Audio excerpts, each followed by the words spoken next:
Yes, amanyanga bulijjo Ntongo Flow yenze. Abalabi aba Florida Uganda nga bwe nabagamba nti nno buli kimu ngenda kuba nkibawa. Leero tubadde wano ku Africana nga tuli mu kulonkinga firimu yaffe bagiyita Monica. Bannange mbabuulira kinga tukyazizza abakabi.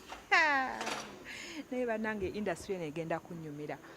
Baana mwe tukyazizza. Mugenda kuba mulaba ekibadde wano ku Africana. Mpulira nina essanyu lingi okulaba ngu Uganda tutuuse ku mutindo okusobola okukola firimu eyina amakulu bweti. Firimu esobola okukwata attention y'omuntu n'atuula n'awuliriza n'alaba as though ekintu ekyo kibeerawo saawa eyo. Mwebale nnyo, mwebale omutindo. Even last 2 months, I went to National Theatre to launch a film industry nga firimu eyo nayo natwalako kopi. Naye ate eno yo yasusse. Kubanga omwana omuwala ali very delicate to be taken care of nga mama we takoze eki taliiwo. Ndoza kanyemeko ku firimu eno gye twakoze. Firimu bagiyita Monica nga yesinzira ku mwana muwala ndoza okutaba girl child. Nti abaana abawala bafuna okusomozebwa kungi mu nsi muno ate oluusi batafuna nnyo bwenkanya. Ate abamu bafuna okusomozebwa okwo babita ne babivaako. Ate so bwe yeerwanako asobola okuyitawo n'asakisidinga. Nti buli wofuna ekikusoomooza ng'oli mwana muwala toggwamu ssuubi. Osobola okukola ng'era omuntu omulala n'oyitawo. Ge makulu ga firimu eyo. Kubanga era mu lockdown muno mwe musinze okutulugunyizibwa abaana. Olw'okuba abaana babadde naffe ebbanga ddene, abazadde nga tebalina ssente, kati obusungu nga babumalira ku baana ne twagala tuzanye firimu eno okutereeza embeera eyo yali esajjusa. Twakamala 16 days of activism against gender-based violence. Yes.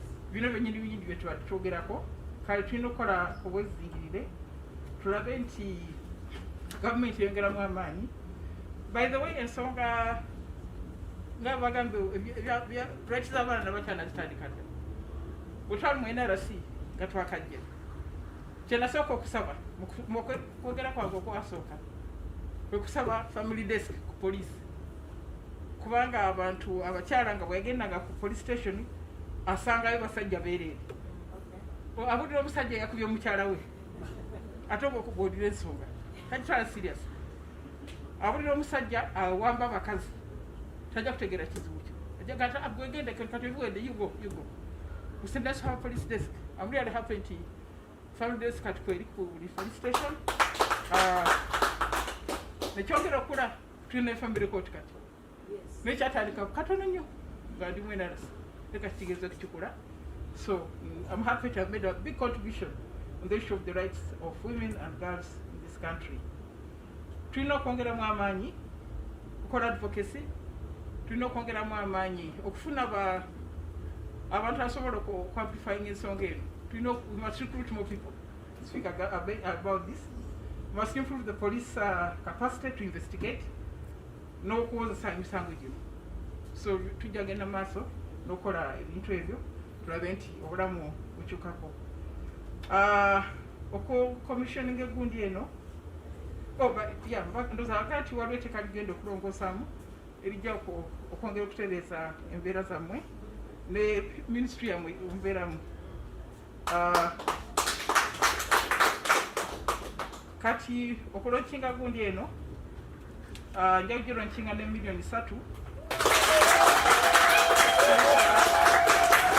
Nja kufuna aba UNDP n'abalala abakola mu by'abakyala bagule gundi eno bagikozese okusomesa abantu. Naye Mukama nga ye mubeezi mmanyi nti no tugenda kutuukayo kuba lino eddala lye tutuuseeko ate ddene nnyo. Tukyebaliza Katonda.